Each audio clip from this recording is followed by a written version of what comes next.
Hey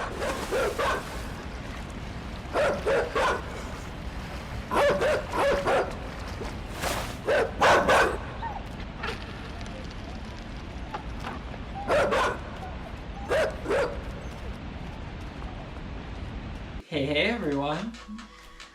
Welcome to our channel today. Yeah, we have another throwback game review for everyone, and today it's gonna be... Inside. Yeah, so as with all of our kind of throwback game reviews on the channel, just a quick heads up, this is all running on a PS4 Pro, what you're watching right now, and there will be spoilers ahead. So yeah, if you don't want spoilers, turn away now. It's probably not the right video for you. But yeah, we'll kind of just get right into it. Yeah, Inside is a very short game. Yeah, really interesting game. It's from the same studio that made Limbo.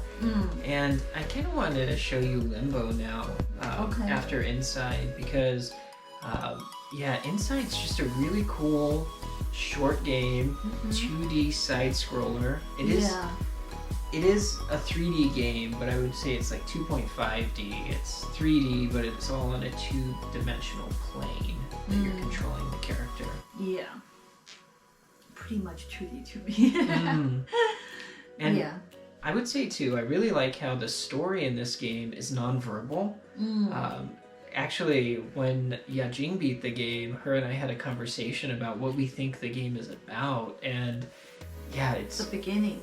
Yeah, it's pretty interesting because we both came up with different ideas about what we thought the game was about.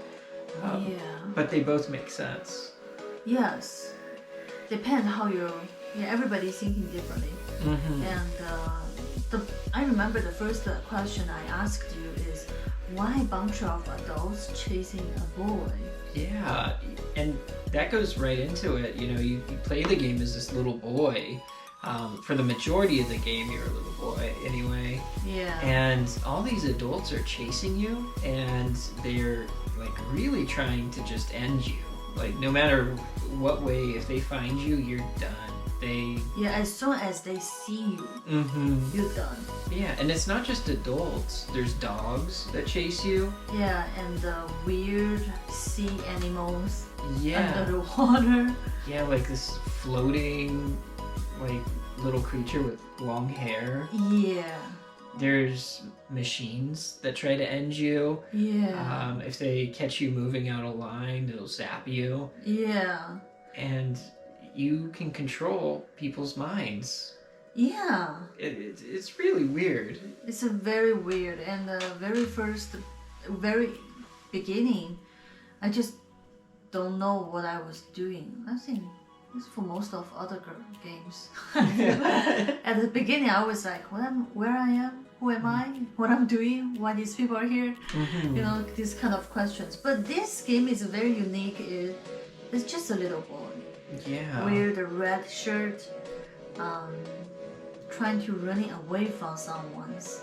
Yeah. Hiding himself. Go through something. Right. And the game's full of puzzles, and I will say it's really creative puzzles in this game. It is a 2D kind of plane that you're playing on, and you're side-scrolling, but the puzzles themselves are just really multifaceted. They play with shadow, they play with wind, they play with mind control. Among other things, it's pretty interesting that yeah, you kind of, as the boy, you can wear this hat, and if you wear the hat, you can control these people that I wouldn't call zombies, but they kind of are zombified people. But they are zombified under the guise of a corporation, it feels like. Yeah. Which is really kind of an interesting take because, yeah, as you play the game and then you get towards the end, you think, at least my impression is that you're going to escape this facility, you know, or you're going to escape and be free. Like, that would be a happy ending to this game, but this game does not have a happy ending. No. Yeah. Become a monster. Yeah, you literally become a monster in this laboratory and you wind up like destroying the CEO. You like literally as a monster roll into the CEO as if you're like Katamari Damacy or something, and yeah, you throw him off a window and he splats underneath of you. But you're a monster at this point. You're not a little boy anymore. Yeah, and you can't turn it back to a little boy anymore. No. And you do finally escape. That's the end of the game. You do escape, but you're a monster at this point. And the life is also goes to the end as well. Yeah. Yeah, it stops rolling. Yeah, it stops rolling, stops moving. You can't move the boy or the monster anymore. Even though you're in this beautiful kind of wilderness setting at the end. Yeah, it's kind of, it really makes you think. It's an interesting game. I think it took us like 4.5, 5 hours to beat. And I had played through it and beaten it before, but I just kind of stayed quiet because I wanted Yajin to experience it. Yeah. I can tell the game, the puzzles is stuff from easy to hard, moves on. But really when I hit it, he was swinging to the giant cell. You know, don't you think the legs and the arms, it's like the puppies who he usually controlled. You know, he put a little the puppets, the head, yeah, like the zombie people. Yeah, it's like their arms and yeah. legs to me. And that's something else that they kind of add. You know, I agree with you. The puzzles start out pretty simple and then they get more complicated and difficult as you go. Yeah, they can wear a hat too. Yeah, you but can make them. The themes of the game also just kind of lightly present themselves in the beginning, and then you work your way through and you see like deformed pigs that are misshapen, and then the puppets, or like the zombified people, whatever you want to call them, they become misshapen as you kind of play more. And then at the end you realize like there's these like creatures underwater that look like people, but they're clearly, there's a point where you actually think that like the little boy is dead because he falls and you know he's underwater and he's not breathing, and this like creature that was coming after you before saves your life, and suddenly you can swim underwater and don't need to come back to the surface of the water. Yeah, but that thing is not the only thing helped him.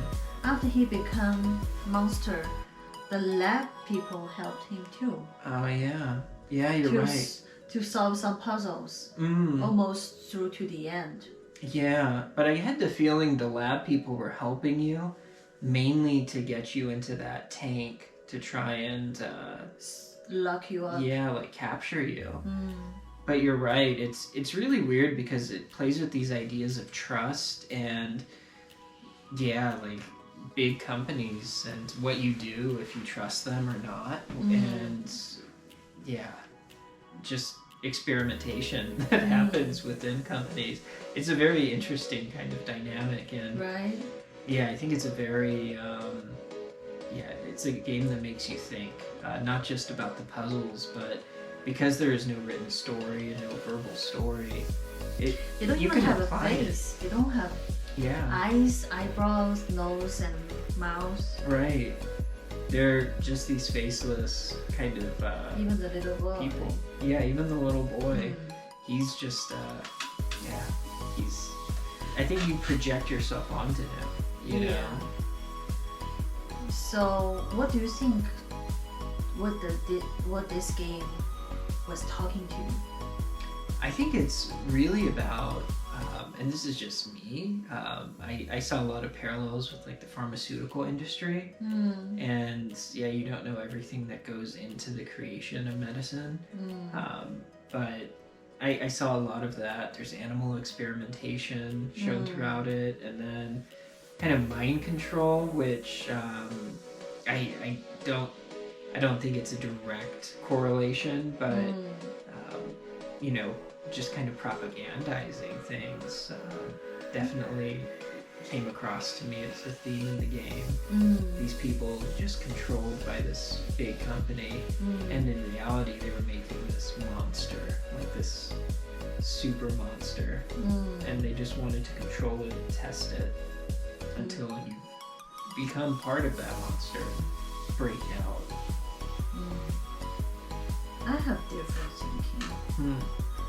Well, when we play almost the end after he become the monster, I just like the way how he merging himself with the cell. To me, it's a very giant cell, and it's like making a life. It's burn a Sure. So but now I'm trying to look at back. It's more talking like the society right now.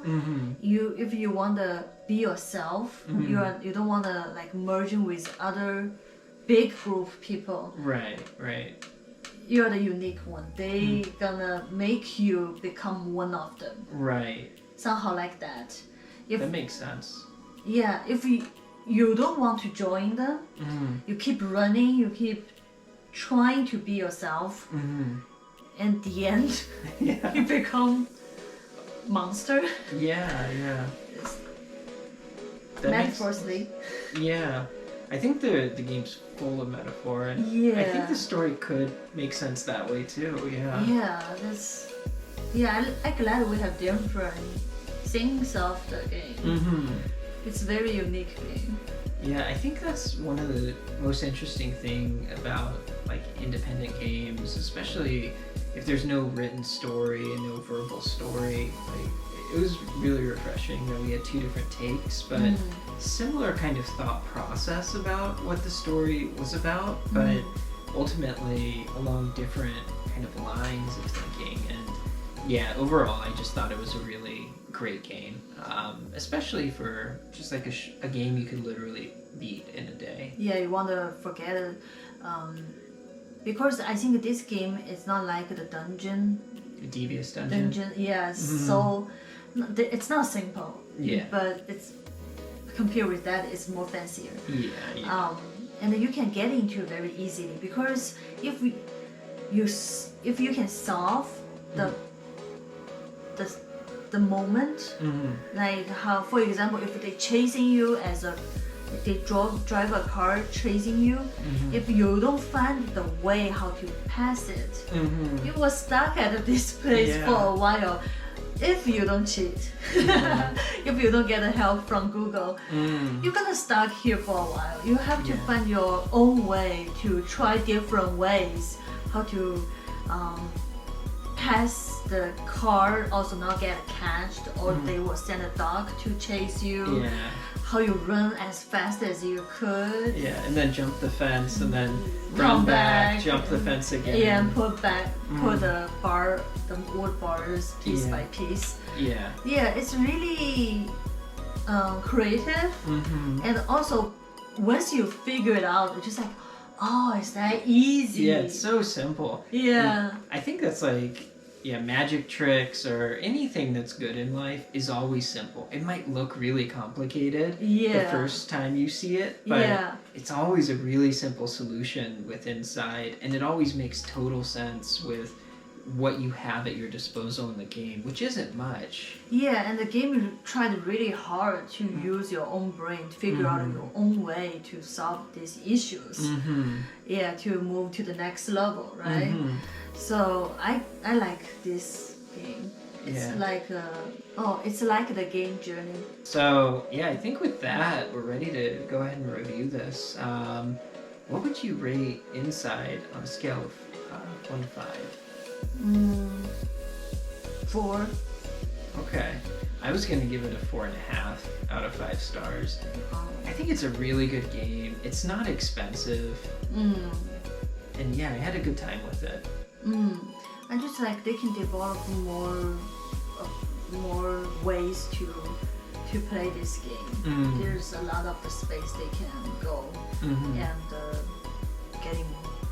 getting better. Sure. Yeah. and that is a 4.25 out of 5 stars from us for Inside. And we'd love to hear what you have to say. Have you played Inside before?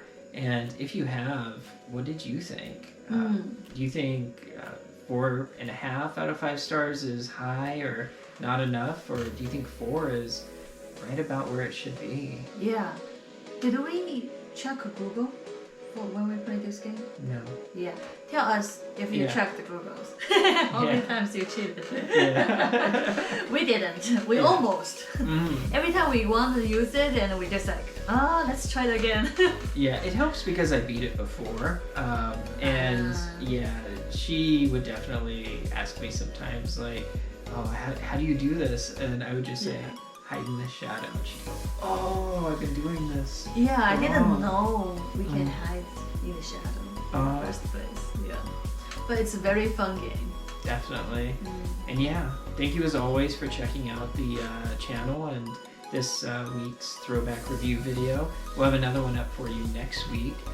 And as always, at the end of this week, we'll have another travel video for you from South Korea. So please look forward to that. Yeah, we will see you next time. Thank you for watching. Thanks so much, everyone. Bye.